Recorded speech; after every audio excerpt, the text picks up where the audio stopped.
꿀잠TV입니다. 오늘 이 시간에는 집착증의 원인은 애정결핍이며 이 두 가지 증상을 없애는 방법에 대해 여러분들과 공유하려고 합니다. 지금부터 심한 집착증으로 사랑하는 남친과 헤어지게 된 제 친구의 얘기와 이 세상에서 가장 소중한 존재가 나임을 깨닫게 된 나의 사연을 여러분들한테 들려드리겠습니다. 이 경험을 통해서 여러분들한테도 큰 도움이 됐으면 좋겠습니다. 자, 그럼 이야기 속으로 들어가 볼까요? 저한테는 어렸을 때부터 친했던 친구가 한 명 있었는데, 비록 부유한 가정에서 태어나진 않았지만 학교 다닐 때 옷도 잘 입고 공부도 잘했고 큰 문제가 없어 보이는 아이였습니다. 그런데 가끔씩 엄마 아빠가 자기를 사랑하지 않는다고 저한테 말했습니다. 그럴 때마다 저는 그를 꾸짖었죠. 야, 너 우리들보다도 옷도 잘 입고 그러는데 너 그러는 거 아니다. 이렇게요. 그럴 때마다 그는 항상 침묵만 지켰습니다. 그런데 성인이 되어서 연애를 시작하면서 문제가 생기기 시작하였습니다. 처음에는 둘이 좋아 죽더니 어느 정도 시간이 흘러서 친구의 집착증이 시작되었습니다. 그 강도는 나날이 심해졌고 결국에는 서로 이별하게 되었습니다. 그 일로 인하여 저희 친구는 큰 상처를 입었고 한동안은 집에서 나오지도 않았습니다. 하지만 사랑하는 사람과의 이별은 오직 시간이 좀 지나야지만 해결될 수 있는 문제이기 때문에 그냥 내버려 두었습니다. 오랜 시간이 흐른 후 그 친구가 내가 운영하는 피부관리실에 와서 피부관리를 받으면서 우연히 턱 밑에 상처가 있는 것을 발견하였는데 물어봤더니 자기는 기억이 나지 않는다고 하였습니다. 그러면서 자기도 궁금해서 엄마한테 물어본 적이 있었는데 넘어져서 생긴 상처라고 했답니다. 그래서 제가 어떻게 넘어지면 턱 밑에 상처가 날 수 있지?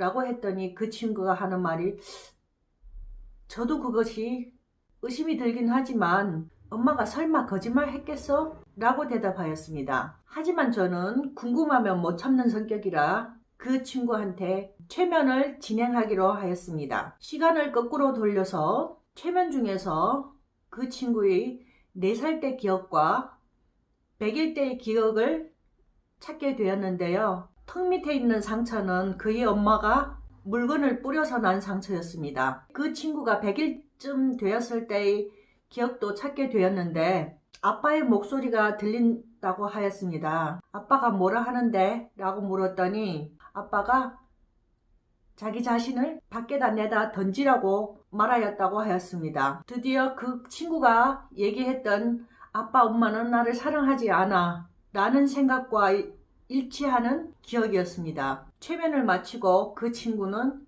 직접 엄마한테 내가 사실을 다 알고 있으니 엄마, 내 턱 밑에 상처가 엄마가 물건을 뿌려서 나한테 맞힌 거지? 라고 물었습니다. 그 친구의 엄마는 그 소리를 듣고 더 이상 감출 수가 없다고 생각했는지 사실대로 말해 주었습니다. 사실 그 친구가 4살 때 엄마는 부엌에서 운동화를 솔로 닦고 있었고 그 친구는 한적현에서 밀가루로 만든 풀을 입에다 집어넣으려고 하는 순간이었습니다.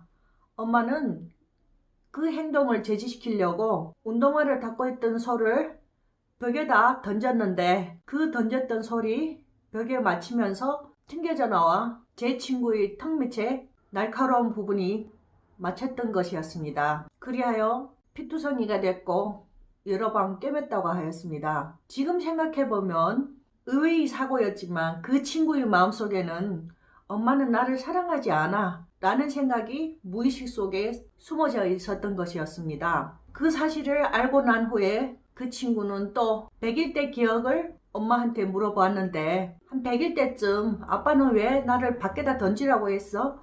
라고 물었습니다. 그랬더니 그 엄마가 하는 말이 100일 된 아기가 밤과 낮이 뒤바뀌어 낮에는 자고 밤에만 우러댔다고 했습니다. 그러다 보니 잠을 자야 이튿날 출근하셨던 아빠가 성질난 나머지 밖에 내다 던지라고 했다는 것이었습니다. 어린 아기는 그때에도 무의식에 아빠는 나를 사랑하지 않아 라고 인지를 했던 것이었습니다. 여러분 참 놀랍지 않나요? 최면석에서 빠져나온 그 친구는 비로소 아빠 엄마에 대한 사랑이 부족한 것이 아니라 그 당시 나이가 어렸기 때문에 그렇게밖에 엄마 아빠를 생각하지 않았던 자기 자신을 알게 되면서 애정결핍의 원인을 찾게 되었습니다. 그 친구한테 도움을 주려고 제가 직접 체험했던 경험담을 그한테 들려주었습니다. 내 얘기를 듣고 그 친구는 앞으로 자기 자신을 사랑하는데 더더욱 신경을 쓰겠다고 말했고, 그 후 그 친구는 더 이상 집착증에 시달리지 않게 되었습니다. 물론 애정결핍도 없어지고요. 자, 그럼 제가 직접 체험했던 그 이야기 속으로 한번 들어가 보시죠. 실은 저도 그 친구와 비슷하게 애정결핍자였고, 하지만 제 공부가 마음 공부인 만큼 많은 사람들이 얘기를 들어주는 편이었고, 실제로 제가 제 자신이 문제에 봉착했을 때 저는 저 스스로 해결할 수밖에 없었습니다. 그러다 보니 자기 내면과의 대화를 많이 시도하는 편이었습니다. 하루는 제가 공원에 나가서 산책을 하는 도중에 제 자신과의 대화를 시도하였습니다. 사랑이 무엇입니까? 희생입니까? 베품입니까? 그랬더니 하단전으로부터 울려 퍼지는 소리를 들었습니다. 태어난 그 자체가 사랑이니라. 왜 태어난 그 자체가 사랑입니까? 라고 되물었더니 천상천하 유아독존이라는 소리를 들었습니다. 그게 무슨 뜻이죠? 했더니 이번에는 이미지로 뭔가가 지나가는 걸 보게 되었는데, 천천히 들여다보니 수정란이었습니다. 아, 맞아. 내가 2억 대 1이 비율로 태어났지. 그래. 하늘과 땅 사이에는 나 같은 존재가 나밖에 없구나.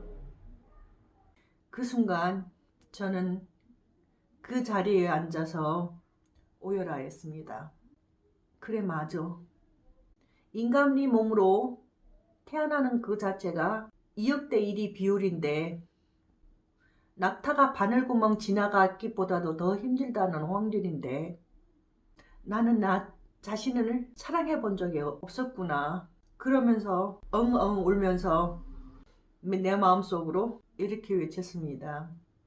이 세상에 가장 소중한 존재가 나임을 깨달아 덕분입니다. 그 후부터 저는 매일 거울을 보면서 나 자신을 칭찬하기 시작하였습니다. 그랬더니 애정결핍이었던 제가 사랑이 충만해지면서 마음의 여유가 생기기 시작하였습니다. 오로지 내 마음속에 사랑이 잔이 넘쳐서 남들한테 주었을 때 아낌없이 줄 수가 있었던 것이었습니다.